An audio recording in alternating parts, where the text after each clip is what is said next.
no power greater than X.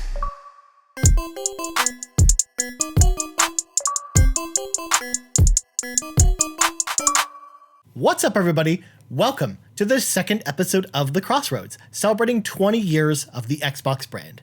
My name is Ryan Turford, and this is the show where we're counting down the months to the 20th anniversary of the original Xbox with 50 of the best games to play on the console for both new and experienced owners. We dive into the brief history of each game and talk about what makes them awesome.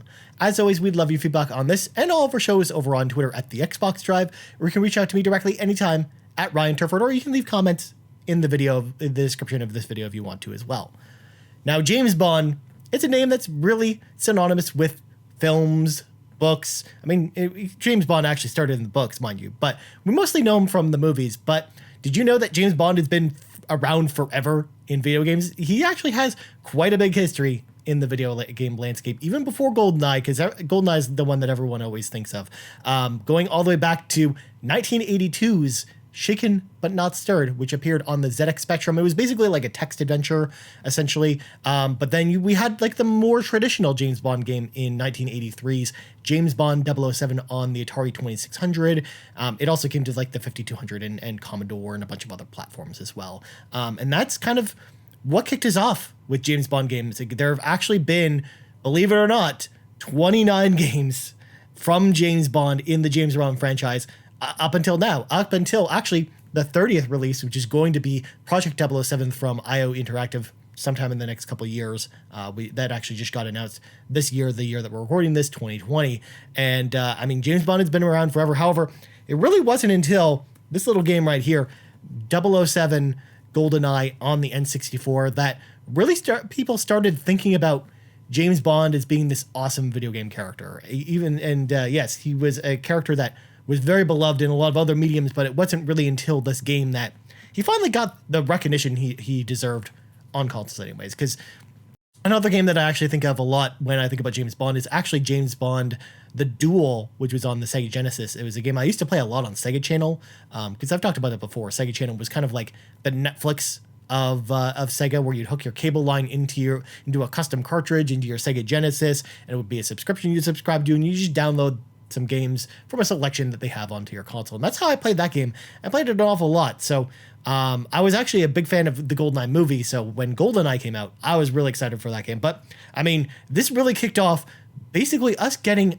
yearly James Bond releases every single year up until basically 2005, where that kind of stopped. And I've got them all here. If you're watching the video here, we've got Tomorrow Never Dies, which came out pretty quickly afterwards.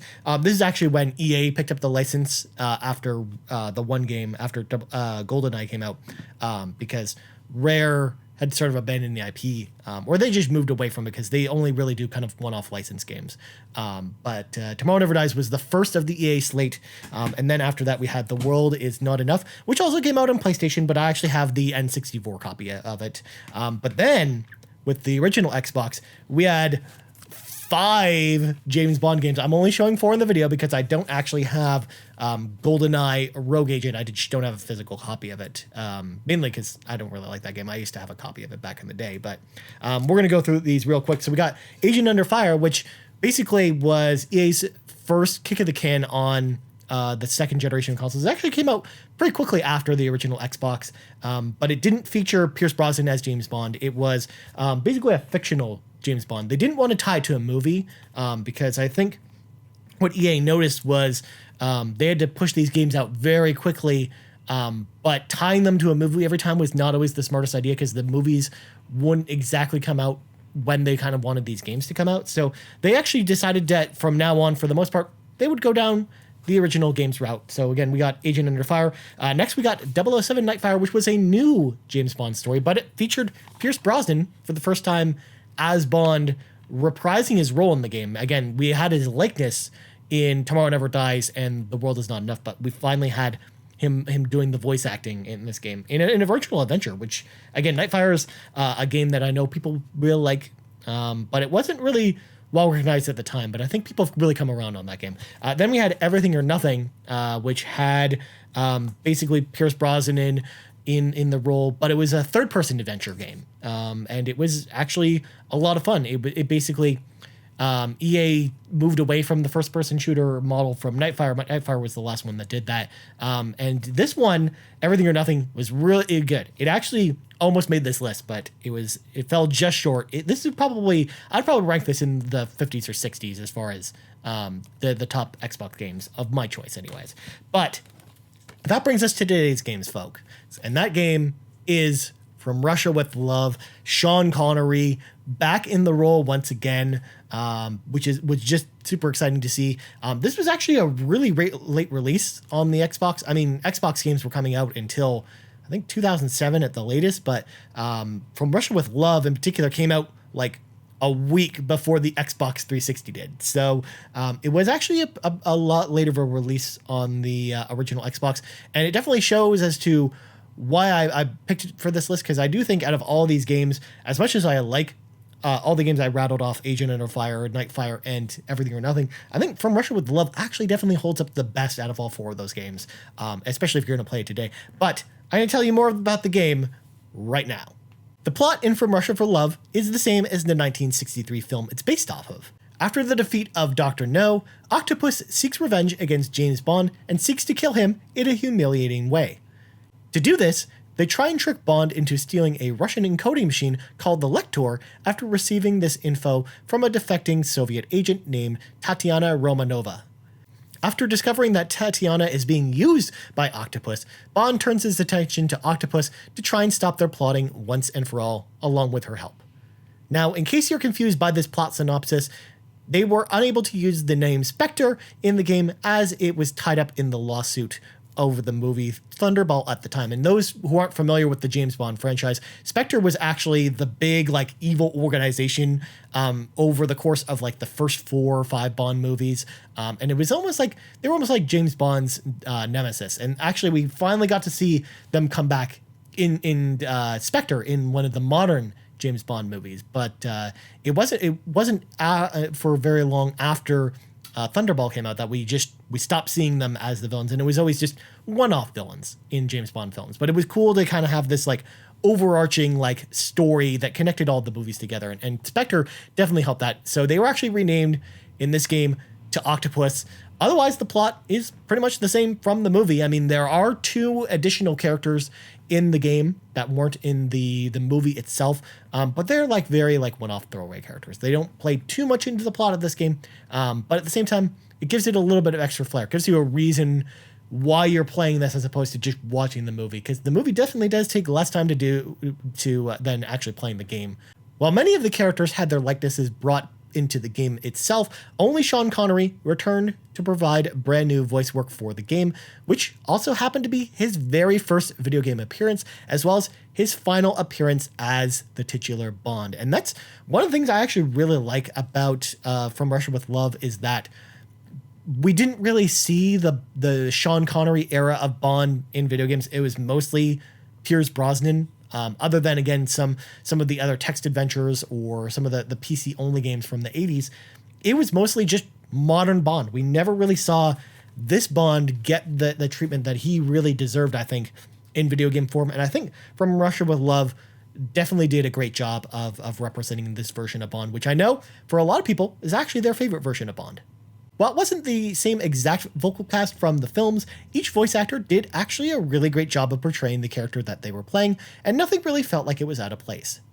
Like when we talked about The Lord of the Rings on last week's episode, it really felt like playing the movie, and it really felt like an authentic production of the film in video game form. And yeah, like EA went all out with this game. I think that they did a great job. In fact, the studio behind this was actually EA Redwood Shores, and they actually worked on a lot of the Bond games. And if that name sounds familiar, that they were the studio that eventually became Visual Studios, which then made Dead Space, as well as all of the Dead Space games. And they were actually working on the new Star Wars game until it got canceled, the one with Amy Hennig, which would have been really exciting. They were almost like going back to their roots that really originated from these James Bond games. So it's just really cool to look back on it now, because Visual Studios I think is a studio that is well regarded nowadays for Dead Space, but you get to see their humble beginnings. Plus, you get to see a lot of the DNA from the Dead Space games, both in Everything or Nothing or From Russia with Love. Like, this is kind of where that third person model at Visceral Studios really came from. It really, its genesis was from these two games. However, what really stands out the most when replaying all of the James Bond games today on Xbox is how well and refined the combat is in From Russia with Love in comparison to its counterparts. Starting with Everything or Nothing, EA went to the third-person perspective, as I mentioned, and while it was a good first attempt, it was really fully tuned in From Russia with Love.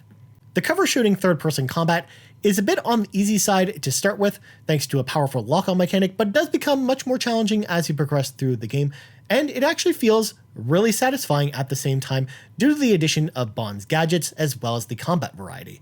In one level, you'll be sneaking into an enemy installation, while another you'll be driving around Moscow and getting yourself into car chases, or you'll be rescuing a hostage using a jetpack.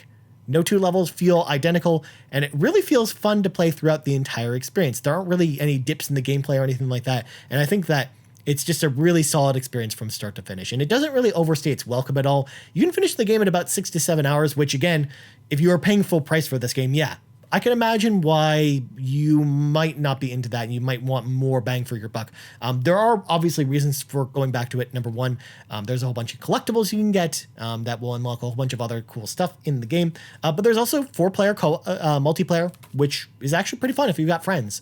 So there are definitely reasons to go back to this game once you finish it. Obviously, if we were talking about this as a full price game, I'd say obviously just rent it. But I mean, now you can probably get a copy of this game for like $10-15 complete. So honestly, for the 6 to 7 hours for the campaign, I think it's worth that price of admission alone. It's a really solid experience from top to bottom. So how well does From Russia with Love hold up today? With it releasing in late 2005, right around the launch of the Xbox 360, visually, From Russia with Love still looks, runs, and plays great today when compared to other third-person shooters on the original Xbox. It doesn't support 480p or any of the higher visual fidelities that the original Xbox gives us support, because people forget the original Xbox actually supported all the way up to 1080i if you had component cables. But this game in particular didn't really get any visual upgrades or anything like that. It's a fantastic pickup for fans of the Sean Connery era of Bond, as well as for those that really like spy video games that maybe never have gone back and watched the old Bond films. Again, like, this is one of the games that actually inspired me to go back and watch the old 60s Bond films with Connery, because I had never checked them out. As like, I didn't grow up with them or anything like that since I grew up in the 80s.